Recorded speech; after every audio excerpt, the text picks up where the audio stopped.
here at the Foxburg Museum. This is where a lot of the oldest clubs are. There's some more clubs down there. There's a room in there, another room in there. And we got some clubs by Robert Forgan over here. This looks like beach. I haven't looked at the sign yet. I'm guessing, what do you guys guess? Short spoon, maybe? Depends on the length too. They call it a long spoon. I doubt that. That's got a lot of loft. Maybe a middle spoon at most. But then there's this club here. It's very short if you compare it to the other one. It's actually very short and squat. You might mistake that for an 1890s club, but it's a McEwen wooden niblick. It has a brass sole. It's pretty cool. You can see the grooves are handmade with a rasp or something like that going across. And the next club here is a putter, George Forrester.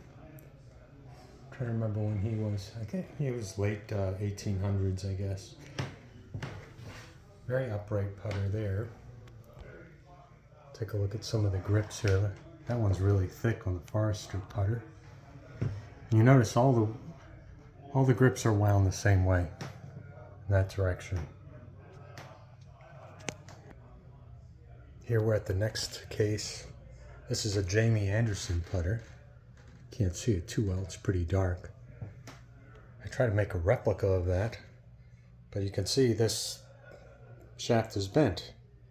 And probably on purpose, it's bent the way you would normally bend it with the St. Andrews bend. So that shaft is supposed to be pointing to the center. The handle is supposed to point to the center of the head, making it a St. Andrews bend, more like a center shafted putter. And what do we have here? It's hard to see it. I don't know if there's a name on there. Oh, it says Jamie Anderson as well. Let's see if we can read the name on there. Yeah, there it is. Anderson. And that looks like, is that a putter? No, it's a play club. It's very long, yeah. So it's a play club. Beautiful looking club, obviously a little worn out. So look at the horn thickness on these clubs. So you see that, and you see the grooves, how the grooves are made. Note how the heel end of the horn is dovetailed in. Usually they took a rasp, I would think, for a lot of these grooves. They're calling this one a grass driver. So grass driver is basically the same as a play club, but it's got a little bit more loft on it. So it's sometimes hard to call. So that's that one. And a Forgan here, the plume indicates 1863 to 1901. And you can see it's a little bit more squat.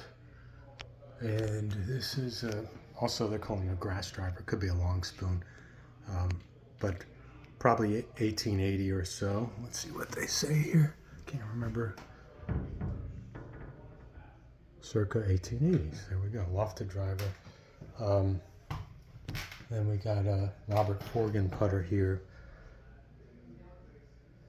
And these are later models. An early scare neck bulger on the right.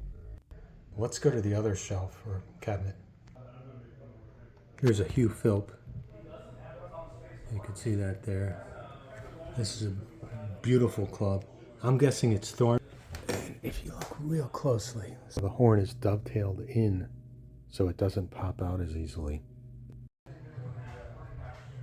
The grain's running up the neck, right? It's not running across like normally it would be more diagonal. So it could be possible. This could be an early Philp and he got it from a branch point to harness the strength of the grain.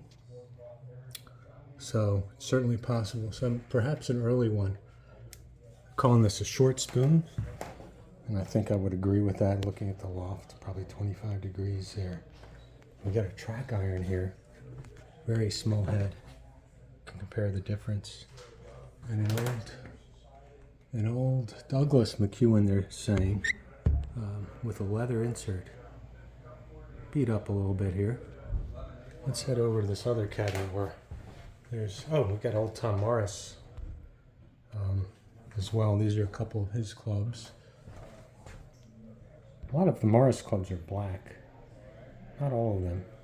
I've seen some blonde ones as well. That's probably what, a bathing spoon? What do they call it? A middle spoon, they're calling that. Yeah, I agree with that. Many Morris clubs are narrow, making them play like an iron sometimes. And then something with a face insert there, probably a short spoon. They wrote pitching wedge. That's not a pitching wedge, probably a short spoon, I think, there. See the whole club here. And this is an old club here. There's no name on it. The horn is very, very thick. A lot of the older clubs like this had only minimal doming.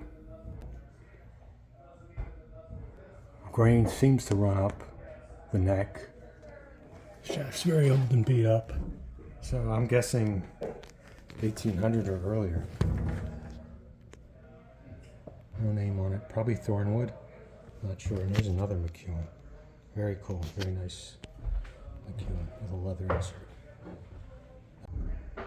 So the little museum up here at Foxburg, worth a visit if you're into these old clubs.